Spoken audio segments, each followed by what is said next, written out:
everyone. Just want to say hello to you on today. It's a great day in the body of Christ and the kingdom. I wanted to talk to you in regards to a few things that God has revealed to me. Um, First of all, I would like to, say that Judah, Israel, Jerusalem, the children of God are being restored in this time. Just to go further, if you want to take a look at some of my videos, I have a video on the year 2013, and I also have a video on the year 2014.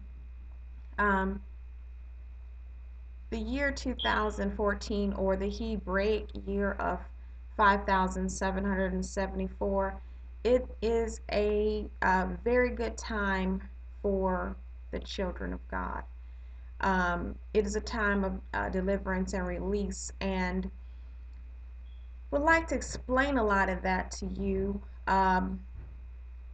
It takes a lot of study of the Hebraic alphabet, numbers, um, timing, seasons, uh, to really understand what God is doing in this time.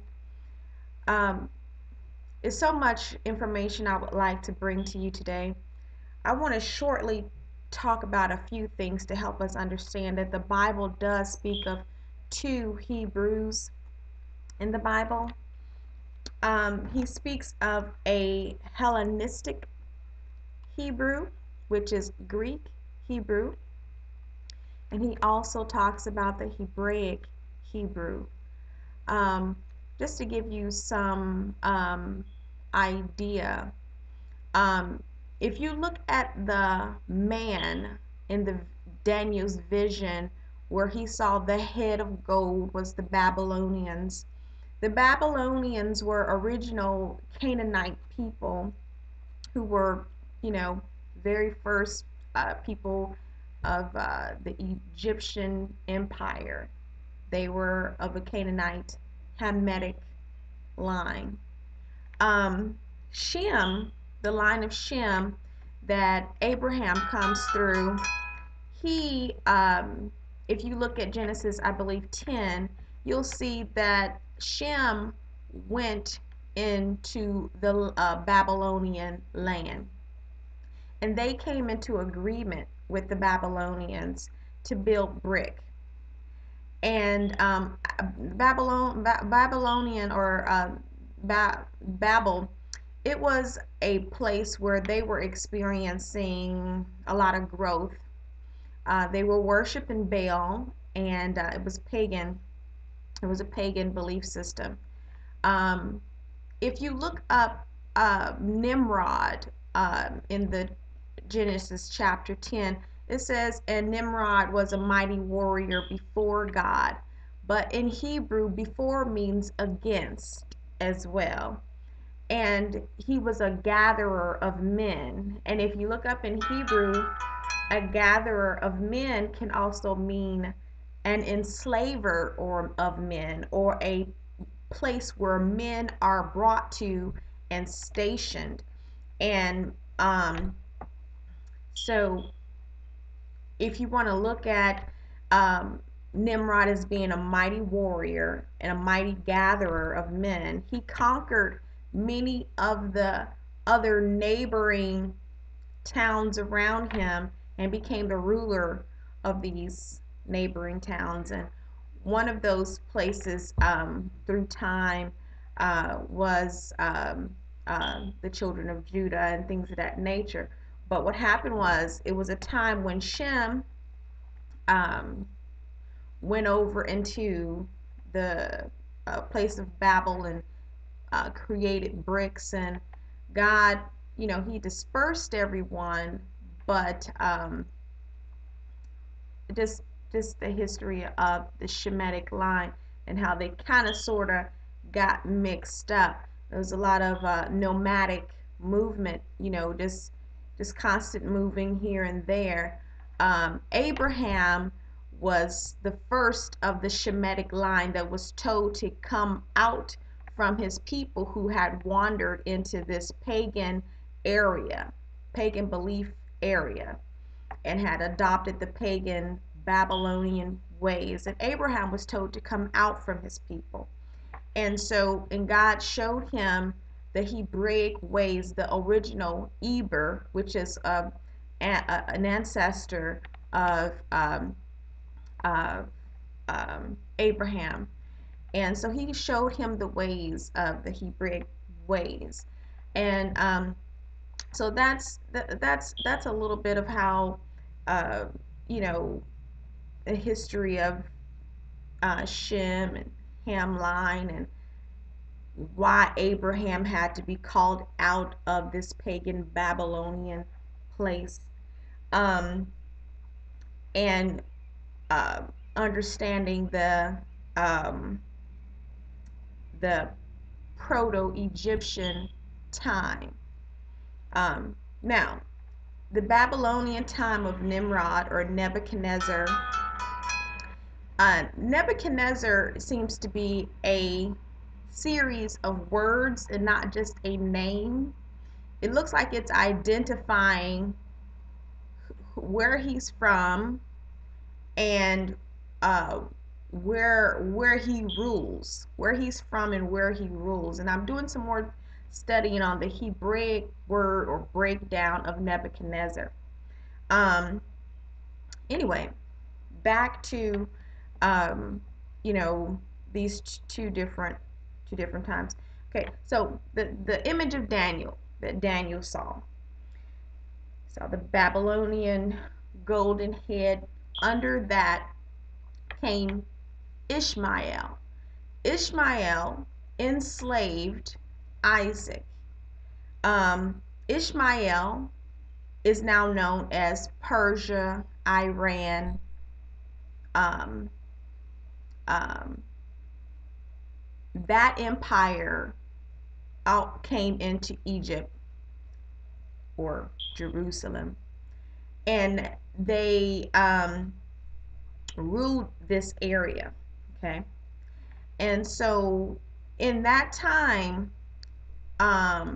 Esther was in that time, and that's when they started to rename some of the Hebrew months, days. It went from Eva, uh, Avav, um, uh, Abib or Aviv, and it changed to Nisan, and so just to give you some history of how the language kind of sort of got changed. So anyway, from the Babylonian head, you went to the Persian Empire, which is Ishmael, and then you went into the Greeks, which at that time Hellenization came into play. Now, Hellenization is the process of being Greeked, like Americanization or Americanized, how someone will come here from another culture and you have to be assimilated into the American culture. And so let me turn my sound off my phone. You have to be assimilated into the American culture. Well, back then, there's a Roman Empire. I can't remember his, a Greek emperor. I can't remember his name right off my head right now, but maybe I'll stick it in there in some notes. But basically, he was the one who implemented that everywhere he Hellenized, or what we call colonized, they had to take on the Greek culture because they are now the rulers of that land. Therefore, you had to do as they did. So it was called being Hellenized, or it was called Hellenization. And in that time frame, when the Greeks ruled, Greeks are also um, derived from a European background. Greeks and Romans, European, or Romans are more closely related to Italic or Italian, whereas um, Greeks are more European. So, um, but they're more like cousins anyway. Um, so basically, you had the Canaanite Babylonian ruler um, who ruled over the Hebrew children, and that is why. And the Canaanites were part of the Hamitic line, and they were a darker skin tone. Um, Through research, a lot of Ethiopians claim to be Canaanite or from Cush, and Cush is Canaanite. And and so um, and if you look at Cush, and if you look at Ethiopians who claim to be from Cush, we can African Americans or darker complexion people can kind of sort of pass for being family or related. And so that's how Moses can be hidden in Egypt at that time, or how Jesus um, could be sent into Egypt and hidden, because the people in that area at that time, whether they were ruling or not being or not ruled, because Romans were ruling in the time of Jesus. So um, basically, Babylonian Canaanites, Hamitic line ruling over Shem. Then you got the Ishmael Persian Empire in Iran. Then you got Greeks. Hellenization took place, which means um, um, you had to learn Greek. A lot of Greek words came about in that time. After that came Romans, where the Latin language comes from, and they're more closely related to Italian, Italic, um, and from Roman, then there's the feet part is another rebirthing of the Roman time. All these timings have oppressed and enslaved the Hebrew children. And that was said to be because the ball that you see that's coming to strike the foot of this spiritual man is God says that his children are like a weapon in his hand, and deliverance is coming through Judah in the last days.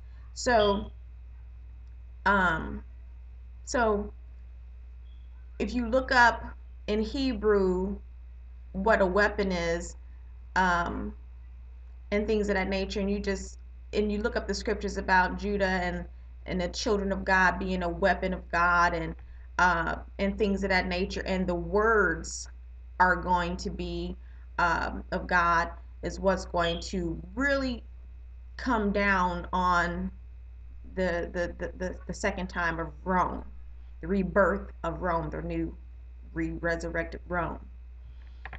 Um, Now, in the time of the Greeks and with Hellenization, that is when a lot of um, the Greeks were converting to the Hebraic Jewish way. This is when the Septuagint book was created. It was created in that time frame where they copied the Hebraic Bible and they made the Septuagint, which is what they follow now. Um, and In that time frame of Hellenization, Christianity was birthed. It was birthed in the four walls of Hellenization.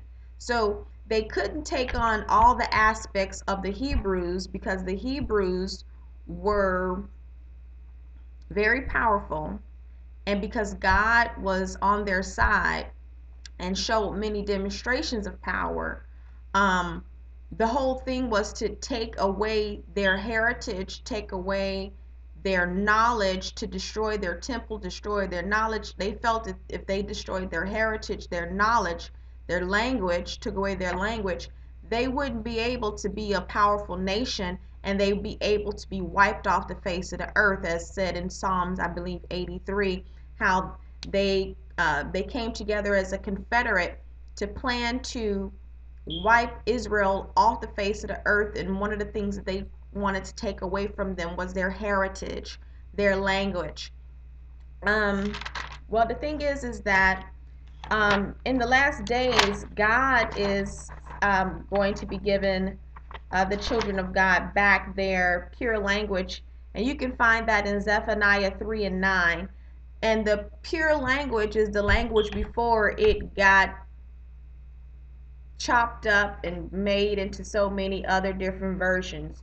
You got, well, the thing about it is Ishmael and Isaac, they basically spoke Aramaic. They basically spoke primarily the same language. So it may have been a slightly different, but not by much. But where it got um, changed up and made into something different was with the Greeks and the Romans. And so that's the Greek and the Italian, or the Greek and the Latin. Okay. And then from there, all the other things spent off: French, English. They all derive from Latin, Greek, back to the first one, if the purest one is Shumanite or Shemitic or Hebraic language.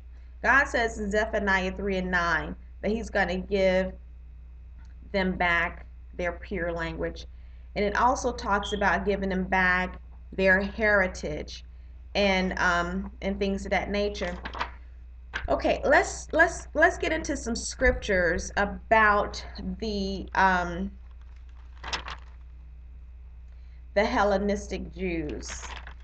You can find this information in the Bible yourself. I got so many notes. Some places that you can find this information would be Acts 6 and 1. You can start to learn there about the two different Hebrews there, how the Hebraic widow, how the Hellenistic um, Jews felt that they were being disserviced and they weren't given the same amount of food or stipends or food supply as the Hebraic Jews. So the Hebraic Jews were favored in this time, and the Hellenistic Jews had to come to them to say, look, we need to eat too. So there's one place you can find the two different Jews. Then you had, there's other places, Acts 9 and 29.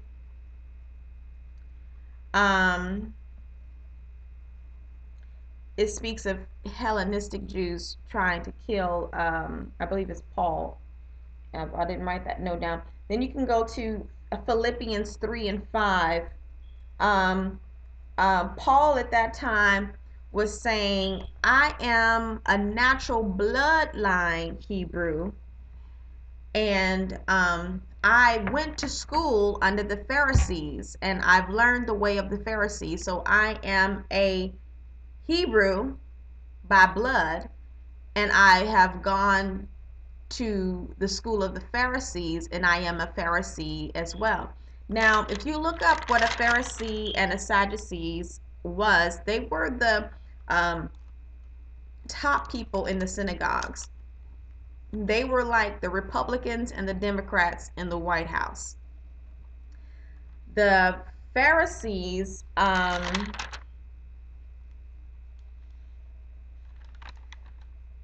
were more like the Democrats in our day. They were more for the people, more forgiving of the people. Where the Sadducees were like the Republicans in our day. They were law, law, law, law, law, and if you and they were very stringent, and they would, when a Hebrew came through their courts, they would kill you. If the law said kill you, they killed you. They followed the letter of the law, and they killed you. And what Jesus came to do was, because he saw how, how these people who knew the laws, who constantly learned the laws, could take these laws and um, use them against the people. How they, instead of using the laws with discernment, they just off with your head. They had no sense of oh, I forget who it was. I believe it was Moses. There was two women who had a baby, and you know, um, you know, or was it it was Solomon possibly, and said, well, this is my baby, this is my baby. And one woman said, well, just, and so he said, well, then just cut the baby in half, and you can take half the baby, you can take half the baby. And so the one woman, she was okay with that. She was like, yeah, sure, because it wasn't her baby. But there was the other woman who was the mother, said, no, don't do that, just give the baby to her. I'd rather for the baby to live. And so instead of ruling with laws with discernment, they were just so what Jesus came to do was um, give mercy where death would have to take place. Instead of it being a death that has to take place, let's do things with mercy and grace and understanding and discernment to help build the person back up. Because you know and so that's why I believe, we get confused in between saying, nope, you can't follow the law anymore. The law is dead. It has nothing to do with the new covenant. Well, in the last days, there's going to be a new man, and the a new man that together is going to be the Jew and the Gentile, the Hebraic Jew and the Gentile, and they're going to come together to make one new man. I find that to be ironic that the Old Testament is the Hebrew and the New Testament is the Greek, um, and how they have come together as one Bible, and it creates in us a new man. We get to know the Hebraic way, and we get to know the Greek understanding. And in us, if we can digest both parts, the laws and the grace that comes with the laws. The law is not, Jesus said, I did not come to abolish the law. I did not come to make the law go away, which is what the Hellenistic Jews were teaching. They were teaching basically, um, um, in a sense, that the laws shouldn't matter anymore. Um, uh, you know, why do you need the law when you just don't need the law anymore? And they kept having to explain in the New Testament, um, no, the law still exists. It's just there's another part added to it, and that's called grace. If you live within the rules of the law, you'll flourish and you'll grow and you'll understand your customs and you'll understand your ways, the ways of God. The laws is the actions, the ways of God. That's all the laws is. It's just the principles, the ways, the way to live your life. That's what the Old Testament teaches you. The New Testament tells you, well, if you fail to understand how to live your life that way, if you fail to understand how to live your life that way, um, there is grace. So we can't throw away the law, because if you do, you will find it hard to understand the culture of the Hebrew. You will find it hard to understand who the Hebrews are. Um, you wouldn't be able to identify proper festivals. You wouldn't be able to understand just the Hebraic way. You have to go back to the Old Testament to really understand who God is restoring. He says he's restoring Judah. Who is Judah? Judah is explained in the Old Testament. You're not going to know Judah, Jerusalem, Isaac, or his sons, or the 12 tribes if you don't read and know the Old Testament. Anyway, um, so you can read Matthew 23, the whole chapter. Jesus really tells folks to stay away from the Hellenistic Jews, who he also says attacks the law. They literally go to war with the law. You can read Matthew 16, Matthew 5, Luke 12, Matthew 3. So you might want to start with Matthew chapter 3, 5, 16, and 23. A lot of reading, but I guarantee you after you're done, you'll get a very good understanding of the two very different viewpoints that Jesus had for the Jews. There was the original common people was what they called them also. They called the Hebraic Jews the common people. And they called the Hellenistic Jews the high class society Jews. So they basically created classism back then.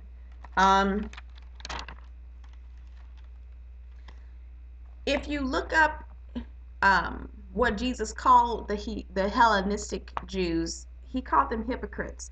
And if you look up the definition in the Strongs, and you look around the whole buildup of the word hypocrite, you could, a word in Hebrew, one letter can mean something.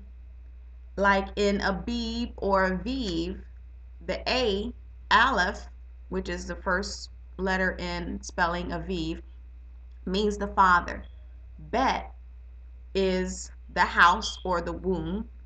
I means in. Bet means the house or the womb or creation. So the father is in the womb. In the womb, he's creating creation. So if you can understand how to really get into the Hebrew, you can understand why in Genesis 2, the earth was brought forth in Abib or Aviv, because all the grass, the trees, and everything sprung forth. And the Father created in the womb creation. Aviv. So if you go to Nisan, you'll not understand what the Hebrew is saying and why it's so important that we recognize his creation, the first fruits, the bringing forth of life in the springtime, and why we're supposed to have these different festivals at this time. We don't understand it if we don't understand Hebrew. So basically I said that to say, what is a hypocrite? Why did Jesus keep saying that they were hypocrites, hypocrites, hypocrites? Well, just because I understand that Hebrew can be broken up into several different letters, as well as several different collection of letters. I went and I just looked up the whole roundabout meaning of the word hypocrites. And you can go to G as in Greek, 5257. It says, I'm just going to read what I have here. Hypocrisis, 5272, that's Greek 5272, acting under a part or a fraction of a part. Deceit.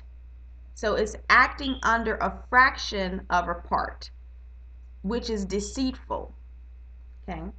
It comes from G5271.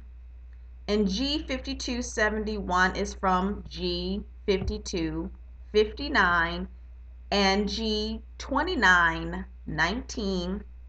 It means to decide, to speak or act under a false fraction, under a false part. It means to pretend. Then when you look at G5259, it means to be in submission to or to be under control of something, to be beneath something. So it means that you're going to be controlled by a portion, a fraction that is deceitful, and it is only a part of the truth, and it's pretend, it's not real. And then you get to G5258, and as hypnos. And hypnos means to be sleep spiritually. 5257 is to be a servant to a subordinate. So you're serving a subordinate. G5260, to throw in stealthily. So it means to put something in there stealthily. It means to deliver something stealthily, to put something in there real quick. You don't even see it coming, it's there, and now you're serving it and you don't even know what you're serving. So hypocrites means a people that would stealthily throw something in that was a lie, that was deceived, that was a pretend, that was a part, not the whole truth, but a part of the truth, and they fooled people to submit to a lower belief. They submitted to a subordinate, and because they submitted to a subordinate, that's who controlled them. So G5261 says a copy, an imitation, and G2919 is krinos, to properly deceive mentally, to properly deceive mentally, to properly deceive lawfully, and to call into question. So a lot of these Hellenistic Jews, they always wanted to question the law, and they always wanted to, question the law and try to make it into something that is not. And that was the way that they were approaching Jesus. They were trying to mingle him up in some sadistic, crazy way with the law. So they constantly called into question the law, and it caused it to be great confusion in that time. And so it also means to sentence, to condemn, and to judge. So these Hellenistic, who Jesus called hypocrites, would sentence, condemn, and judge people on these laws that they would stealthily deceive people with. So this is why you will see Jesus over and over and over again saying, do not follow the Hellenistic Jews. Do not do as the Jews do. And he went in there and he tried to teach them the ways. But to be honest with you, they knew exactly what they were doing. And that's another thing that the hypocritical Jew or hypocrites mean. It means you know what you're doing. You're a hypocrite. You know you're doing something over here, but then you'll go tell somebody to do something different. But you know you're not doing it. You know you purposely ain't doing it right. And you know you purposely is lying. You're lying. You purposely are lying. And you're doing it stealthily. You're hiding it. It's not like a person who's saying, look, I got a drug problem, and little girl, look, you see this smoking problem I got, this drug problem I got, it's no good for you. Don't do what I do. That's not a hypocrite. A hypocrite is not a person who's doing something and trying to change and warning other people not to do it. A hypocrite is a person who puts on a mask, who knows they're doing wrong, and they're lying about it. They don't tell the truth about what they're doing, and they then go tell people to go do something different, or they hold you. In other words, another way of looking at it, they hold you to the law. They condemn you to the law, but they don't follow the law, and they don't condemn themselves. Does that sound familiar? They hold you to the law. You get all the bad parts of the law, but when they go get under the law, nothing happens. So those things still show up till today, because these same Babylonian ways were all put into place to steal the wealth of Judah. The whole thing was to go in there to steal the Holy Grail or whatever, the cup and the gold and the scepters and the books and the knowledge and the wisdom. The whole thing was to always go in there and take, because God was always blessing, and giving them ways to create and be blessed. And they would constantly come in every time God would give and take it. And so that was the whole thing of Satan as an intercessor when he was a cherubim. His whole job, Satan, was to cover the people, to hear what God had to say, to bless the people, and was to disperse it and to give it out. Instead, he kept it. He wouldn't tell the people. He wouldn't say it to the people. And when the people will send up what they needed and send up praise and things of that nature, he wouldn't give it up to God. He became a blocker. He became somebody that basically tried to steal the glory of God. His whole thing was stealing the glory of God and stealing the wealth of God's children, the inheritance of God's children. That's what he wants. So that is what the hypocrites means. Now, let's get into the Gregorian calendar. The Gregorian calendar was put into place by a Latin or Greek pope. His name was Gregory, and so it was named Gregorian. His name was Gregory. And in the Bible, it says that Satan will change the times to deceive the children of God. Well, they changed the Hebrew year. They changed the names of the Hebrew months. They changed the names of the Hebrew days. And they changed the times of the celebration. Okay? Of celebrations. They just changed them.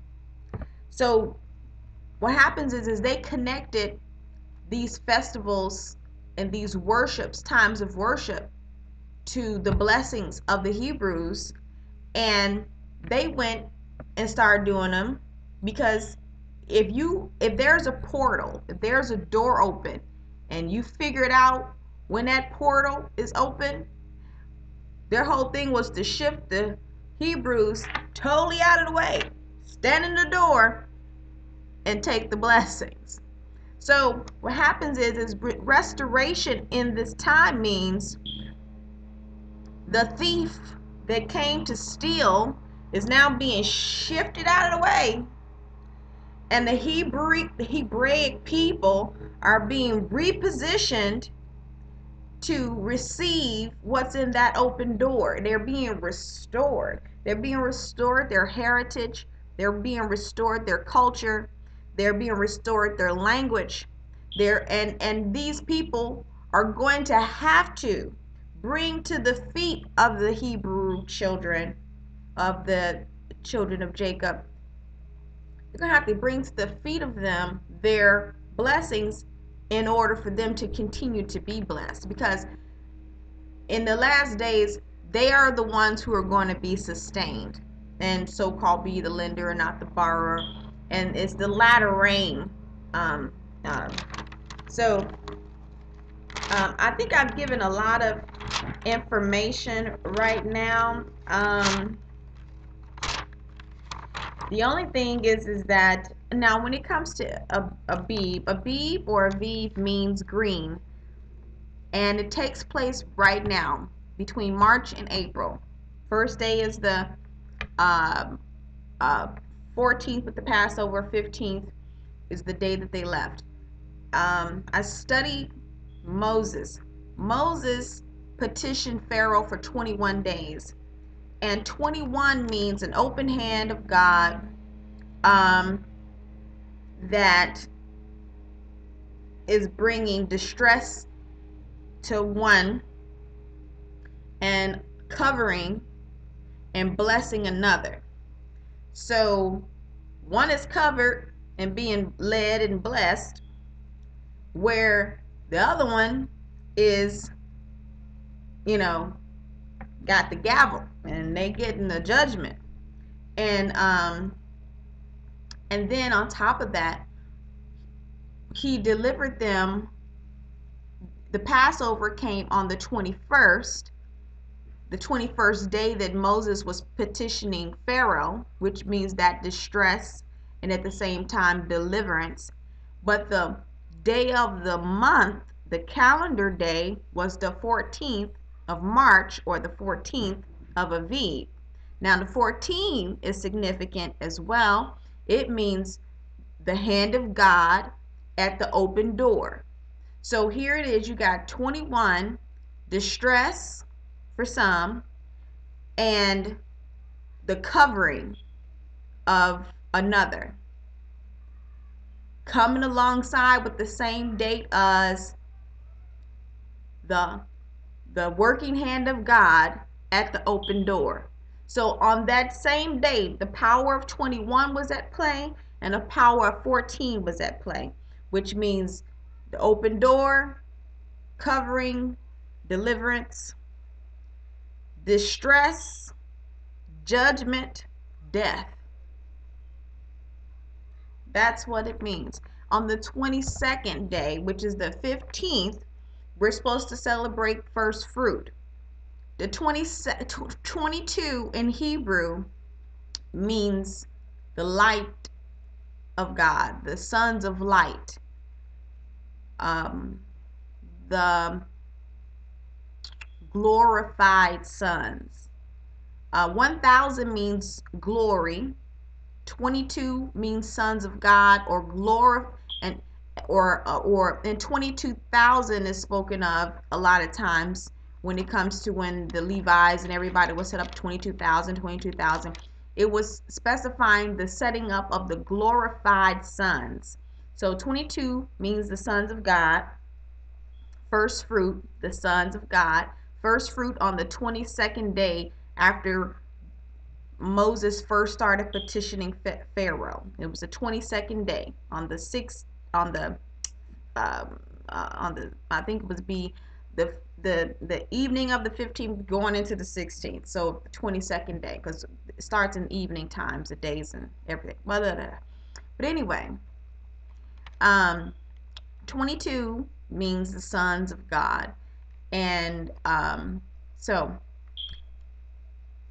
it's just a mighty glorious time, and I'm loving learning Hebrew. I'm learning what God is showing me about the letters. I'm excited about showing it to you. I'm going to be putting this together in a booklet, and I'm going to be making it published ebook. And I hope you've enjoyed this teaching for right now. If you want to learn about the first, the second, and third festivals that takes place in this time, the first is, oh gosh, let me go back here. The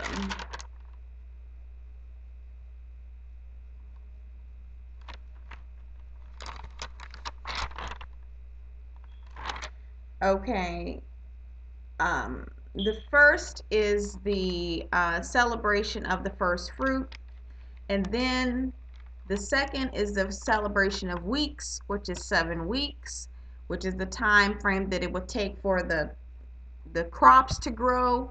And then the third celebration is the celebration of the harvest, and that takes place 50 days after Passover. This year, that's going to be May 3rd, somewhere around there. Some people saying they think something very powerful is going to happen on May 3rd. I can't say that. But you can study Leviticus 23 and Deuteronomy 16, Exodus 12, Exodus 13, Exodus 11.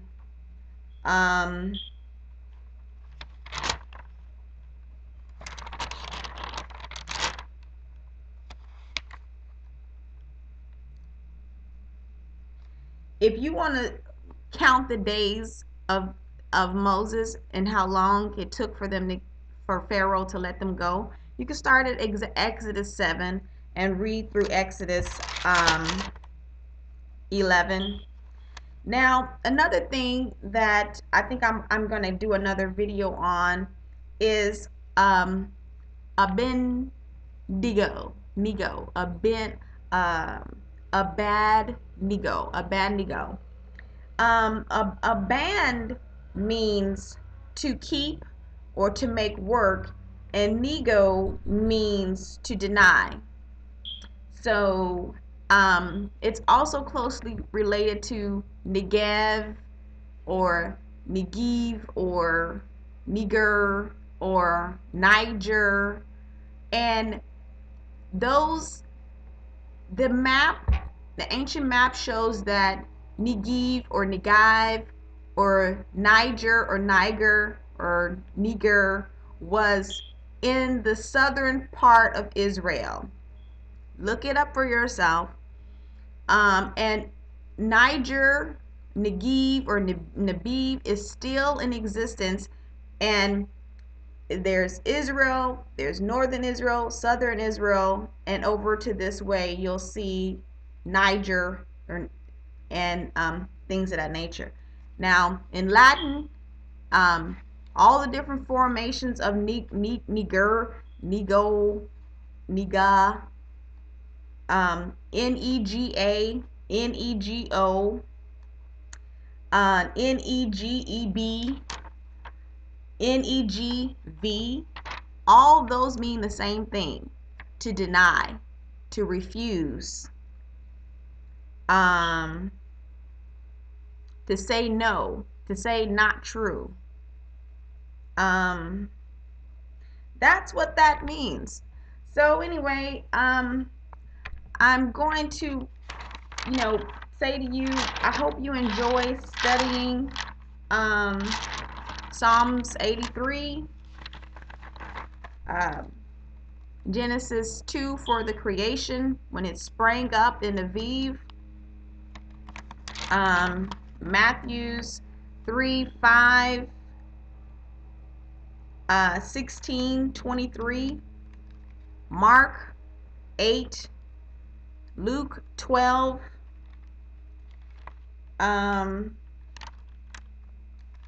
hope you enjoy looking up the Greek words of hypocrite, G5272, 5271, 5259, 58, 5257, 5260, 5261, G2919. I hope you enjoy looking that up. And in the Hebrew, it's H2612, H2611, H2613, 14. I hope you also enjoy looking up the Pharisees and the Sadducees and how they were more of a political party. One who believed, the Sadducees believed in a law to restrict its ways, and they basically killed a lot of people because they believed in a law with no mercy, whereas the Pharisees believed in mercy. I hope you enjoy looking up Hellenistic or Hellenization, and that's spelled Hellenistic, or that's Hellenistic. And Hellenization is spelled Hellenization.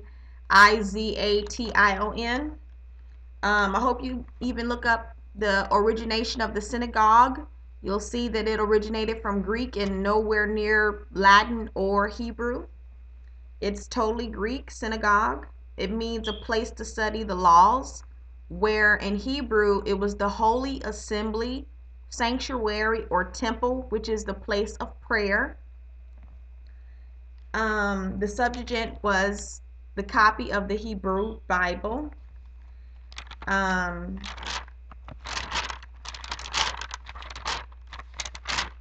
And I think that that concludes it. That concludes what I'm teaching about today. If you want to get in contact with me, you can find my information at the end of this video. Would love to come in and really get into all those scriptures with you. Take care. Bye-bye.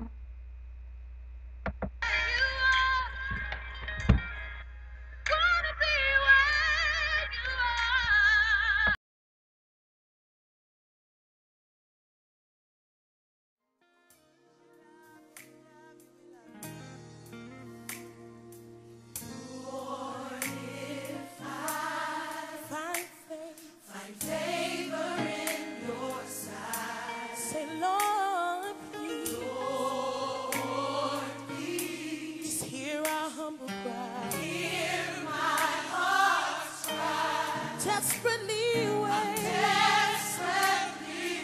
just to be where you are. Somebody just say, I cross the hardest desert. Travel near or far. For your glory.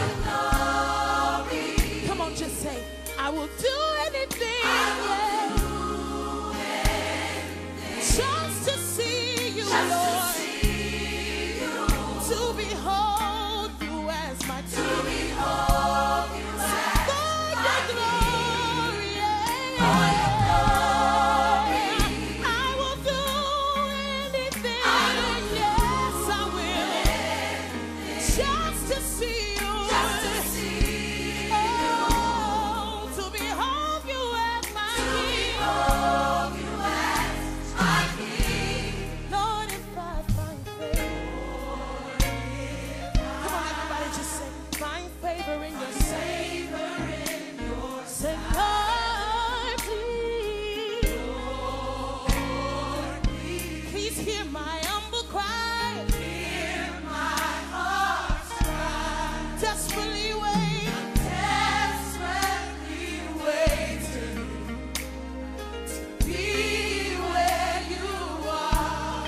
need to be. I gotta be where I wanna be where you are. Gotta be where you are. Wanna be where you are. Gotta be, I need to be where you are. Wanna be where you are. Hey, I gotta be where you are. Standing in your presence, God. Dwelling in your presence, yeah. Gotta be where you are. I want you to lift up your hands in the presence of the Lord. Every voice in this room, we have about another 15 seconds. I want you to open your mouth. We have sang for your glory. I will do anything. I wonder what type of praise you will give him until he releases his glory. Somebody raise up your hands and open your mouth now. Can I get somebody